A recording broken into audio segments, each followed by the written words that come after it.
everyone, and welcome back to another video. And as you can see today, we have a pretty good sized box here. This is from Panda Fox Toys. I believe this should have 2 models in it. One I bought for their Black Friday deal, and one that was a pre-order. But anyways, I'm very excited to get into this unboxing. And also, as you can see, we did get the rest of our stuff moved in. Quite a bit more stuff in here now, but it does look a lot better and more organized. And also, as you can see over here, we just have these empty shelves. So I'll probably put my models on 2 or 3 of those. And I think they look pretty good on there. But anyways, why don't we get into this unboxing? Anyways, once again, here's the box. Panda Fox did actually ship these models together. Usually I don't get my models in the same box. Of course, because I don't really buy 2 models at the same time. Mainly because I don't have enough money to buy 2 at once. But since both these models were ready to ship at the same time, they did put them in the same box. Anyways, they did package this pretty well, as you can see here. But, lifting the paper off, the first model is the Gemini Jets Southwest Airlines 737 MAX 8 and 1:400 scale. I'm super happy to finally have this. This was released all the way back in September, and now we are finally just getting it. So very happy to have that now. And putting that off to the side, the second model for this unboxing is the NG models ANA 787-10. Very happy to get this, and I've wanted to get an ANA model for a very long time. Of course, this will be my first NG models wide body, as well as first 787-10 in my collection. So really happy to have this, and as you can see, they did package this pretty well. So why don't we get this out as well. There we go. So 2 very exciting models for us unboxing today. But anyways, why don't we start out with the Gemini Jets Southwest Airlines Boeing 737 MAX 8. So why don't we take a look at the box. Up here, of course, we have the Gemini Jets logo. Then right here, the clip art of the Southwest Airlines Boeing 737 MAX 8. Then on here, it says Boeing 737 MAX 8. As well as there we have the Southwest title with the little Southwest heart logo. And of course, we have the white background that is on all of the Gemini Jets Southwest boxes. Then here is the side. The back with the rails and skits and all the legal information. Other side, there is the top and there is the bottom. So I'm very excited to get into this model. Of course, Gemini just actually released this back in September, and we finally got it. So super happy to have this, and I've been needing a Southwest Max for a while. Anyways, why don't we get into it? There it is sitting down there in a tray.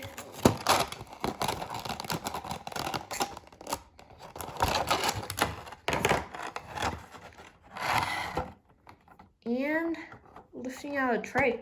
Looking really nice. So here it is looking really nice. Nothing seems to be broken, so that is great. Anyways, why don't we go into more detail on the model. So first right here are the cockpit windows, then right there we have the nose cone, as well as the forward landing gear down there with the landing gear doors. And the forward landing gear does look like it's slightly crooked, as you can see, just twisting the aircraft around. I'm not sure if it will focus, but it does look a little bit crooked, so definitely not the best, but what do you really expect from Gemini Jets? Anyways, moving on, right there is the L1 door, as well as a little Southwest heart logo right there. Then we have the Southwest titles, as well as the 2 emergency exits on the Boeing 737 MAX 8. Right above that, we have an antenna. And then here are the wings, which look pretty good, as well as the LEAP 1B engines done on the Boeing 737 MAX 8. Of course, right there, we have Southwest.com on the engine. And then there's a little chevrons on the LEAP 1B engines. And then, of course, on the winglets are split stem tires. I'm not quite sure what they are on the 737 MAX, because, of course, it's a different design than on the Norris 737s. But anyways, as you can see, we have the yellow, red, and blue painted onto the top winglet. And then down there, we have the gray. And then, of course, on the inside, there's also the blue, red, and yellow painted onto the winglet. Anyways, moving on, right here are the Wi-Fi box. And then down here is some more windows, as well as a little antenna right there. And then up here, the American flag, as well as the registration of this aircraft, which is November 8730 Quebec. And then, of course, right there is the L2 door, as well as the Southwest tail design with the blue, red, and yellow. And then here's the top of the aircraft. As you can see on the wings here, we have the emergency exit path painted on. And then there's a little indents for where the flaps are, as well as some more detail on the wings. And then, of course, there are the winglets. Of course, right there are the cockpit windows, as well as some details on the top of the aircraft. Little beacon light painted on, as well as antennas, the Wi-Fi box, another antenna, and then here is the tail with the horizontal stabilizers. And flipping the aircraft over, as you can see here, we have the underbelly of the aircraft, which of course has the red, yellow, and blue streaking down to the bottom of the aircraft. Right there's the Gemini Jets logo. Here are the main landing gear. There's the stand holes. There's a little Southwest heart logo. Of course, there's a forward landing gear that do look a little bit twisted, as you can see here. And then right there it says, I believe it says Max 8. And then of course there's the engines as well as the underside of the wings. And finally, now moving over to the right side of the aircraft, of course the exact same as the left, except of course it has the cargo doors. And also a really weird QC issue. It seems like all the Gemini 737 Maxes, the right engine is slightly tipped up. I had the same problem on my American 737 Max. I'll bring it in right now. So yeah, as you can see, it's also the same way on my American 737 Max. Really weird it's only on the right side. So definitely not the best model by Gemini Jets, of course, with the forward landing gear being a little bit twisted as well as the right engine being tipped up. But overall, still a pretty nice model, and I'm very, very happy to have this. It's going to be great for Denver and, of course, all my other airports that I do. But anyways, why don't we move on to the ANA 787-10. And now moving on to the Indy models, ANA Boeing 787-10. I'm very, very excited for this model, and I did actually buy this for Panda Fox's Black Friday sale. So, it did come pretty quickly. Anyways, a lot of you are probably wondering why I did get an ANA model. Now, I've been wanting to get one for a while, and of course I don't have any Asian carriers in my collection yet. So I really wanted to get one of these, so I finally bought one, especially since this was a pretty good price with their Black Friday sale. Of course, ANA doesn't fly to Denver right now, but I'm hoping they will eventually. But I'm mainly planning on using this for a storyline to get an Asian carrier in. And there's going to be a lot of exciting things coming up for storyline pretty soon once I finish it and everything. But anyways, getting started with the box, of course up here it says Boeing 787-10 Dreamliner. And then of course on the background we have the light blue as well as the dark blue stripes right here with the ANA gray in the middle with the ANA logo right there behind the clip art of the aircraft. Then we have the dark blue again and then the light blue transitioning back into the gray. Of course right here is the clip art of the ANA Boeing 787-10.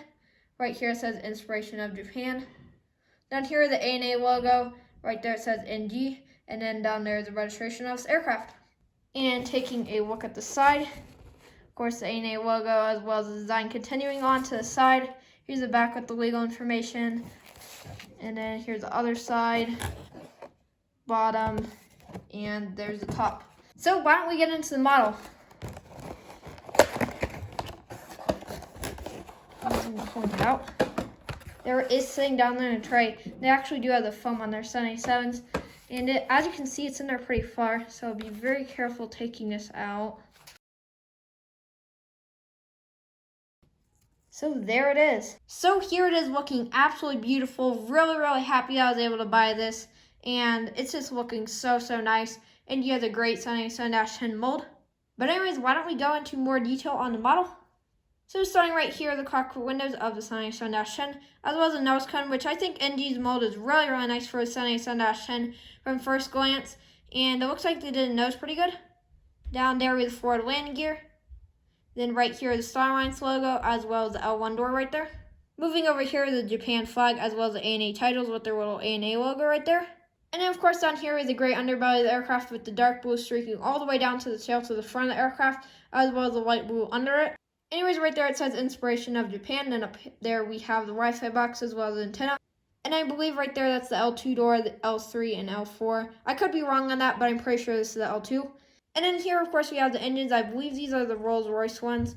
And then here are the 787-10 wings, which are looking really nice. Of course, I'll go into a little bit more detail on them once we go to the top of the aircraft. Anyways, moving on, of course, here we have another door, which I believe is the L3 door. Then back here we have the L4 door. As well as right here it says Air Japan with the little Japanese flag right there. Down below that says Boeing 787-10. And then back here is the registration of this aircraft, which is JA901 Alpha. And then of course here is the ANA tail with the dark blue background with the ANA logo right in front of that. And then there's the light blue streaking down the rest of the aircraft. Here's the top of the aircraft. Of course right there are the cockpit windows, Wi-Fi box, antennas, then the detail right there, some more antennas. And then here's the tail with the horizontal stabilizers. As well as that, there's some nice detail on these wings with the flaps indented, as well as the, I believe it says no step on that line. And then also there's a little Japanese logo right there.